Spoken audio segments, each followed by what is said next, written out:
Hey guys, I'm in New York City today and I'm gonna go ask strangers their favorite book and then I'm gonna read it. So that should be fun. Let's go.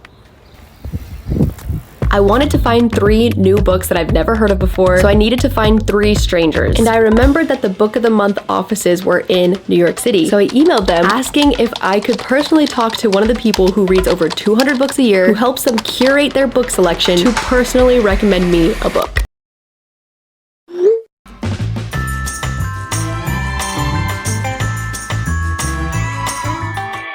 We are here in the Book of the Month offices with Brianna. And what's your role?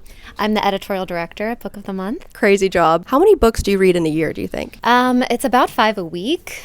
So times 52 is 250? A high number. A very high number. A high number. So what is your favorite book of this year, month, ever? So I feel that choosing a favorite book is a personal and professional liability. However, I can tell you one that I absolutely loved, which is Wild Dark Shore by Charlotte McGonaghy. She is so good at doing really evocative nature writing while also creating these really sympathetic and very tragic characters. And most people cry when they read this book. Okay, let's see if I cry. Thank you so much for the book rec.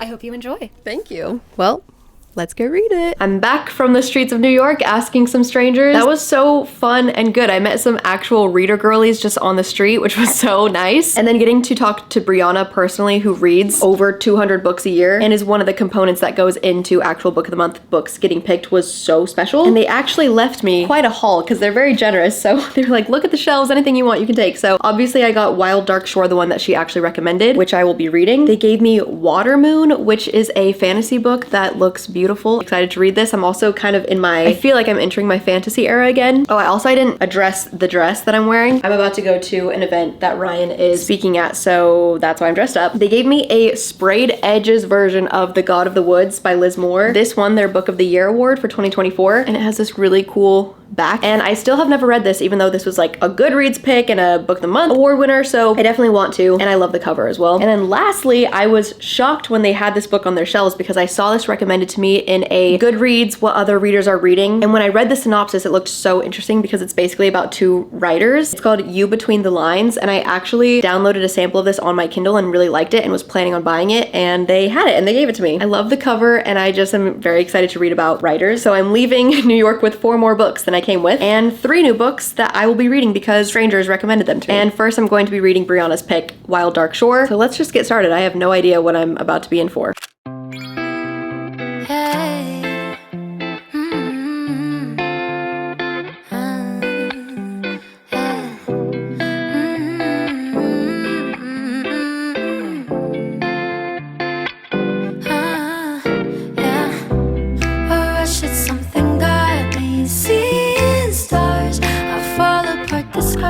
I'm still in New York, and for the past 2 days, I've been reading the book that Brianna recommended for me, Wild Dark Shore. I've never heard of this author. I don't know what genre it is. I just started reading it because she told me to. Of all people to give a good book recommendation, obviously, she's gotta be one of the best. Like, she is actually just a professional reader as a job. So immediately, you're thrown into a couple different perspectives. The perspective of someone who is kind of drowning, washing up onto the shore, and then a father and 3 kids. One of them is a 9-year-old boy, one's a teenage girl, one's a teenage boy. The setting is that this family is on a very mysterious island that we don't really understand, but we kind of feel apocalyptic vibes, and humanity is struggling to survive because of climate change, and the conditions on this island are very harsh, but they need to stay there to take care of it, and no one ever comes to this island ever, and suddenly a body washes up to the shore, a body that is still breathing. So now we have this mystery of, why did this woman come to this island? Was she trying to on purpose? Also, why is this father and 3 kids on this island by themselves? It's just them in these harsh conditions. I feel like from the cover alone, it's giving me like historical fiction vibes, which in my brain I immediately go, must be boring. I'm sorry, I know that's not true, but that's just where my brain goes. But this is the least boring book I've ever read. Immediately, I'm so sucked in. I'm like, what is going on? The writing is so simple, but so impactful, which I think is the most impressive kind of writing. You care about the characters deeply within a matter of sentences. Really, whoever this author is that I've just now discovered, she is so talented. And I would have never picked up this genre ever, but I was reading it last night. I got from page like 130 to 180. Did not blink. I just had to keep reading. That's how good it was. And I'm really excited to pick it up again because I was at a point that I didn't want to put it down, and I think if I pick it back up, I'm not gonna get up until it's done. So far this video is going great. So I'm gonna go try to find a coffee shop somewhere here and finish this book. But I have been gasping at the plot twist in this.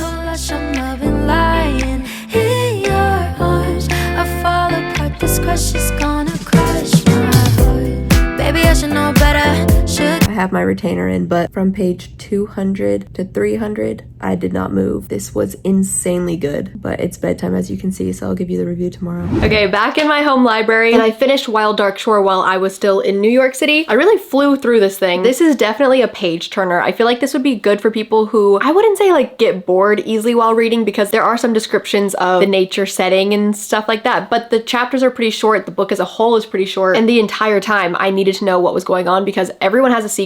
Everything about even the setting feels so mysterious, and every single character was so amazing. There wasn't a single POV that I was disappointed to get to. I loved Orly, the little boy in this book. He was written so well, actually. I feel like everything he said was very in line with what a 9-year-old, well, this one was like a prodigy. He knew everything about seeds because they're basically protecting the seed bank on the island, which I, before reading this book, didn't know that seed banks were a real thing, but they were so fascinating to read about. And this is so niche and random, but my favorite thing that I read from this book is that there was a species of tree known as the dinosaur trees because they were thought to have existed when dinosaurs did, and we thought they were extinct for like 2 million years, and then a random hiker happened upon them in the woods. There's only one cluster of them in the forest, and they blindfolded scientists to walk them out to study them because they don't want the public or anyone to know where they're located so that we can preserve them as best as possible. And I don't know why, like I looked up photos of those trees when they were talking about it in here, and I started reading articles about the trees. Something about trees just really gets me. Even when I was writing my own book, I did so much tree research of the area that I was writing about, and I had to hold myself back from just like writing paragraphs about the way that like branches looked.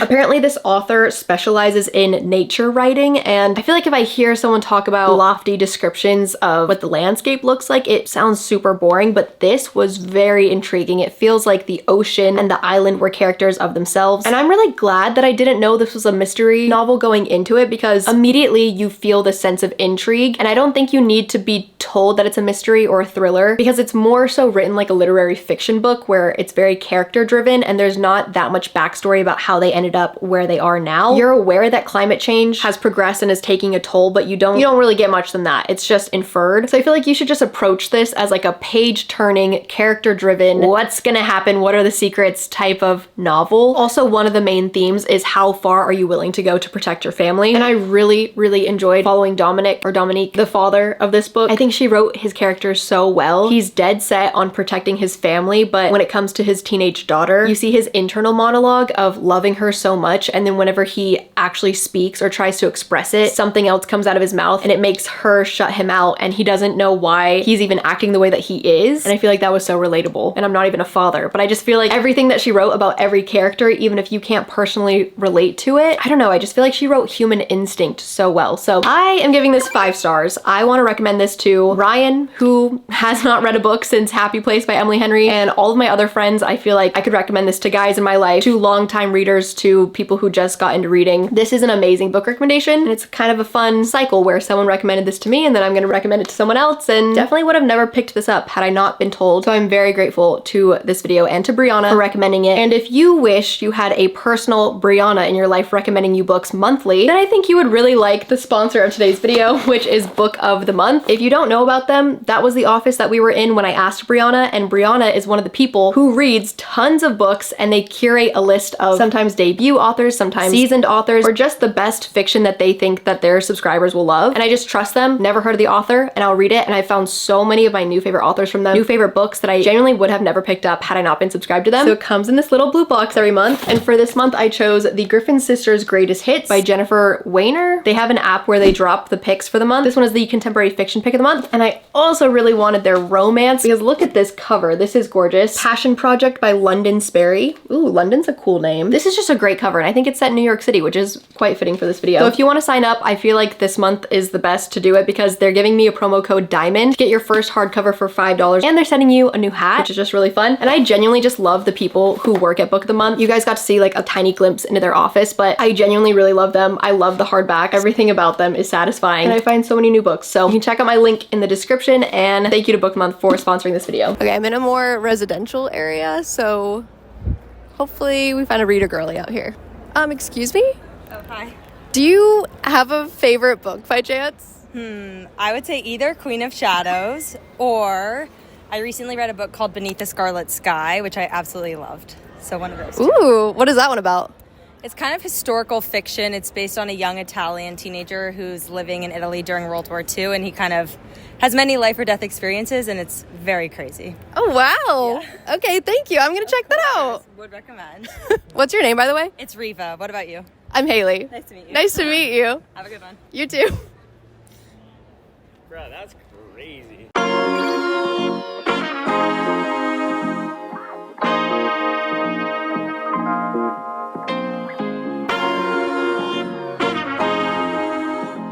Now I've been reading Beneath a Scarlet Sky, which is recommended by the girl I met on the street named Riva. Great name. This has a review on the front by James Patterson, which is one of the most prolific authors of our generation, I believe. That word prolific in my head means famous, but it doesn't mean that actually. It means that you've done something in a high quantity. So when I say that, it means that he's written a lot of books, and he is also very famous. So maybe that's where I kind of deduced the incorrect definition of that word in my head. But I started this book like 2 days ago on audio because I was a little bit nervous that with this genre I wouldn't be very interested in it, because I really don't ever go for historical fiction. If I do, it's on accident and it's kind of just a subplot, if that makes sense. Like, it's a fantasy that just happens to be set in a different time period or something. But I did read The Nightingale by Kristen Hanna. I feel like most people who don't even read historical fiction read Kristen Hanna and love it. This is set in World War II, but in France. This one is set in World War II in Italy, and we're following the perspective of a young boy named Pino. And I feel like it was actually really helpful for me to start the book on audio because I got to hear how the names were pronounced, and I got immersed very immediately. His sentences are very simple, honestly similar to Kristen Hanna's writing style, where the story itself is so unbelievable that you don't need to use overly flowery writing. You follow him when he's like 17, I think, and he's just a happy young boy. He thinks about finding love one day. He loves jazz music. He has this little brother. Life is good. And then a bomb drops on the movie theater that they were in, and they start to realize that their lives are going to be very different. And actually, while I was listening to the audiobook, there was a 7-minute preface, which is very long, and most books don't even have prefaces, so I was very curious. And it was the author writing about himself and where he was emotionally when he started writing this book. He actually didn't want to live anymore, and then he prayed that he would find a story to write, and this book is actually based on a real person, and he went to Italy and spent tons of time with the actual man that this book is based on, became really good friends with him, and he talks about how a lot of the story is real, but then other parts of it are fictionalized, and a lot of the evidence of his lifetime was burned, and it's kind of just a lost piece of history, so he had to go by hearsay to write certain parts. And I feel like just learning that a lot of it is based on a real man makes this so much crazier, because the fact that this history event even happened is unfathomable. It's really hard to read in certain places because you know it's not fiction, and that is so difficult to process. But then also the heroic aspect of people who risked their lives who didn't need to. I went back and watched when Riva was recommending this to me to see what she was saying about it that she liked, and she said that he has a lot of near-death experiences, and that's very true. This entire book is just near-death experience after near-death experience, and it makes for a very fast-moving plot. I'm on chapter 27, page 380. I've already read this much of it, and I'm really excited to dive into it. I would have never thought this would have been possible with a historical fiction, but I really need to know what happens to him. And there's a subplot of romance. I need to know what happens with that, and I'm also very nervous because at this part of the book I feel like a conflict needs to arise, and I'm scared for him.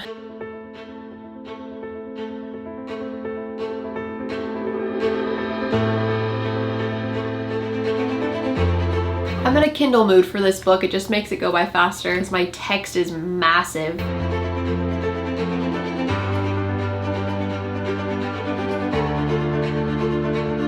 I turned off the lights to be cozy, but I think I just got to the part that is going to be heartbreaking, so I'm scared. I kind of guessed that this would happen, but I didn't guess it would happen in this way, and I think it's going to be even more heartbreaking than I was expecting. I was preparing myself to not cry, but now I think I'm not going to be able to stop.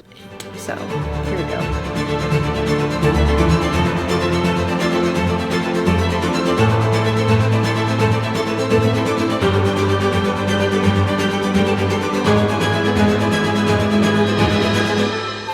Yay! I just finished Beneath the Scarlet Sky, and wow, what a journey. I would almost say the most interesting, well, I mean, not the most interesting part, but it was incredibly fascinating to get to the aftermath, which is just the chapter at the end of the book that goes to nonfiction of what happened to the characters in real life after the war ended. I'm pretty sure this is the photo of the real Pinolela. If I'm not mistaken, in my research, in the preface, the acknowledgements, and on Goodreads and stuff, this book got a lot of popularity because the author did so much interviewing of the real life person that this book is based on. And I feel like almost every historical fiction book has this, but he definitely emphasizes that he fictionalized the story because it's a fiction story. So you gotta hit beat points and you want to make it interesting, which the real life of it was very interesting. But I think that's just kind of the territory of the genre, is you don't ever really know what part was fictionalized. And I mean, like, the play-by-play of what happened, obviously we know history and we know the facts about that as much as possible, but he definitely pulled at heartstrings. I will say that. I felt connected to the main character the entire time, and I honestly think this is the most graphic book that I've ever read in terms of reading like atrocities, much more even than The Nightingale. This one had so many gory scenes. But yeah, I feel like as someone who doesn't read this genre, this book surprisingly hooked me and I had no problem picking it up. Like, there was never really a moment where I didn't want to pick it up, other than at the very start when I was nervous that I wouldn't like it. But once I got into it, I was totally engrossed into it like I would be any other novel. But the experience of reading a historical fiction is just so different than how I typically treat reading fiction, because I love it as an escape, as well as occasionally seeing authors describe something that I felt in my own life that I've never been able to articulate before, which is really fun. But this just feels so real, obviously, because it's based on a real historical event, like I keep saying. And so it's not escapism in that way. Like, it's depressing in a lot of ways that any of this stuff actually really happened in real life. I think it's an awesome way to learn, because growing up I didn't find history that interesting, and now that I'm older and kind of understand how crazy it is that stories like this are even created and preserved, especially reading about how much, I don't want to like say certain words because I feel like YouTube's gonna get mad at me, but the enemy party, how much they burned evidence of things happening. Like, it's just so crazy when history is and isn't preserved. Things that I did not understand in 7th grade, I'm finally not starting to understand, but like actually have a new perspective on. Honestly, I feel like they should have, well, this was probably too heavy for a kid to read, but I feel like historical fiction would be such a great way to get kids into understanding that history is not a boring class. You're learning about things that really happened to people not that long ago. Like the fact that the man that this book was based on, he was still alive in 2018. I don't know if he still is anymore. He would be like 97 or something. But yeah, I definitely wouldn't have read this had the stranger on the street not recommended it to me, but I'm very happy that I have, and I feel like I could recommend this to a lot of different people in my life. So I think I'm gonna give it 4 stars. I would say I enjoy Kristen Hanna's writing a bit more. I found that certain lines didn't land as hard as I wanted to at certain times. So I'm hoping that the next book we pick up is lighter and happier, because I need something like that after this book. This book was heavy.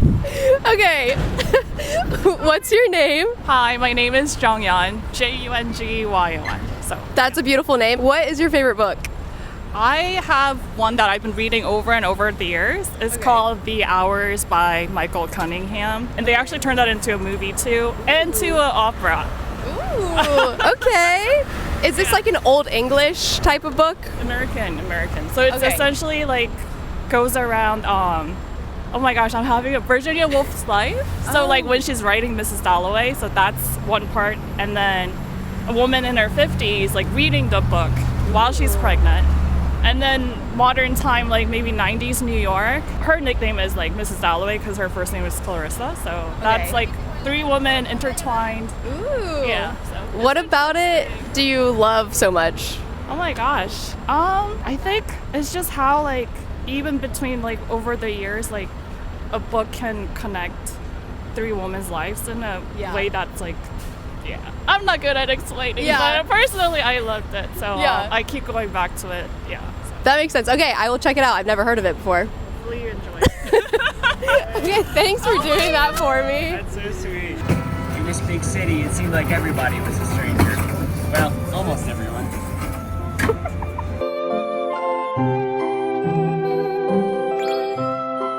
Starting The Hours by Michael Cunningham. Please don't be boring. I need a good book. It says typical time to read 3 hours, and it's only 239 pages. So let's see if I can finish it in 3 hours. Gosh, these books are dark. Honestly, this book is starting similarly to Wild Dark Shore. Don't be surprised if my next video is like reading only romance books or fantasy books because I need some escapism literature. Do you guys ever get peer pressured into highlighting something on Kindle because it says 524 other people highlighted this, and then you're like, well, they probably got something I didn't understand. In the first chapter, this is the quote that was highlighted 524 times. Still, this indiscriminate love feels entirely serious to her, as if everything in the world is part of a vast, inscrutable intention, and everything in the world has its own secret name, a name that cannot be conveyed in language, but is simply the sight and feel of the thing itself. Honestly, I like the quote right after it. This determined, abiding fascination is what she thinks of as her soul. An embarrassing, sentimental word, but what else to call it? The part that might conceivably survive the death of the body. Also, I must show you that this is the Kindle Color Soft, so when I highlight, it's in color, which is pretty exciting. Pretty frivolous, but exciting nonetheless. Oh, also this book is set in New York City, which is funny because I got the book recommendation from someone who lives in New York City.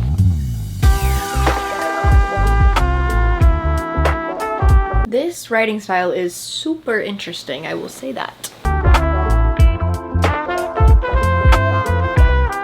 I'm 74% through this book now, and the only thing I can say is I don't get it. Feels like there's a big thing about this book you're supposed to get, and I don't have it, and I'm 74% through. Basically, I feel really dumb reading this book. Okay, I finished The Hours, and I most definitely get it, I think. Watching that past clip where I said I wasn't understanding it and I was 74% through it was pretty funny because I feel like I definitely understand it now. It took getting to the end, I think. But before I tell you my review, let me just give you the synopsis of it a little bit because I was pretty confused going into it. I think it would have helped to just know this up front. We're following 3 women. One of them is Virginia Woolf, who is a real-life person who is an author who wrote the book Mrs. Dalloway. But she's fictionalized in this story. She's in the 1920s. She struggles with mental illness and she is in the process of writing Mrs. Dalloway. Very dark themes in this book. If you do actually have interest in reading it, I would look up what it's about first. And then we're following a woman in the 1950s. She is the wife of a World War II veteran and she is planning him a birthday party. That's her entire storyline. And then another woman in 1999 also planning a party for a literary award that her lover, friend, this poet named Richard won. And he is dying from an illness. And basically, I think the beauty of the book is that all these women are in different time periods and yet they're all afflicted by the same afflictions. It's the cyclical nature of life and all of these different things. And it's won so many literary awards. Holy crap, that list is so long. So when I review this, I feel kind of bad because who am I to say anything against a book that's won that many literary awards? But I never claimed to be a professional, okay? I read books for enjoyment and this is just my review based off of that. I think the whole theme and sentiment of the book can be summed up in this one quote. So if you don't want to know the quote or if you think it's a spoiler, you can skip it, but I read it in a review before reading the book and it personally didn't spoil anything for me. But it says, "We throw our parties, we abandon our families to live alone in Canada. We struggle to write books that do not change the world. Despite our gifts and our unstinting efforts, our most extravagant hopes. We live our lives, do whatever we do, and then we sleep. It's as simple and ordinary as that. A few jump out of windows or drown themselves or take pills. More die by accident, and most of us, the vast majority, are slowly devoured by some disease or, if we're very fortunate, by time itself. There's just this for consolation. An hour here or there when our lives seem, against all odds and expectations, to burst open and give us everything we've ever imagined, though everyone but children, and perhaps even they, knows these hours will inevitably be followed by others, far darker and more difficult. Still, we cherish the city, the morning, we hope, more than anything for more. Heaven only knows why we love it so." The writing is beautiful. He is obviously extremely talented, but I think the whole theme of the story is that there is so much suffering in the world and for some reason we still persist to live on for some unknown reason. And to me personally, I think the answer to that is in the riddle itself when it says, "Heaven only knows why we love it so." And instantly it made me think of one of my favorite C.S. Lewis quotes, so much so that it's hung in my bathroom. "The fact that our hearts yearn for something earth can't supply is proof that heaven must be our home." That just scrapes the tip of the iceberg of the amount of C.S. Lewis quotes that I love, but my heart actually jumped when at the end of that entire kind of depressing, well, very depressing sentence, it says, "Heaven only knows why we love it so." When I do personally believe that that longing trying to live in perfection when we don't have anything near perfect on earth, and despite all of our suffering that inevitably comes, is because we were originally designed for a world that was perfect. One of my favorite books ever, if you want to read more of his quotes, Mere Christianity by him, which is actually funny because I've read like almost, well, not all of them, but I've read so many of his nonfiction books and 0 of his fiction books, which he is so famous for. Narnia, if you don't know. So with that last quote being kind of, I think, the largest overarching theme of the book, I wish we had seen moments where the characters did enjoy life, because I'm honestly trying to rack my brain for moments where they did feel like life was worth living. And Virginia felt it when she was writing, another character felt it when she was reading, and I can't remember when the other one ever felt it. So I don't know, maybe it was in there a tiny bit, but other than that, I don't have super strong opinions on it one way or another. If anything, I was just trying to understand the book for so much of it. And I think that might be because I haven't read Mrs. Dalloway by Virginia Woolf, but I bought this version of it that is the hours on this side, and then on this side, it's Mrs. Dalloway by Virginia Woolf. So when you're in the hours, it's right side up, and then when you get to the other book, it's upside down. So you have to turn it over like this. Just so cool. I don't have any books like that on my shelf. So yeah, I don't think I was the audience for this one, to be honest. Or at least I didn't appreciate it at this current specific moment in my life. On a high note, we found a new 5-star book in this video. These videos are always so interesting that I find out about books that I had no idea existed in the world. And I learned more about a real life human being and real life nature and trees that we thought were extinct. I feel like I did a lot of real life learning in this video, which I was not expecting, but that is one of the things that I love so much about fiction. So let me know what book you would have recommended me if I stopped you on the street, and maybe I'll read that one next. Bye.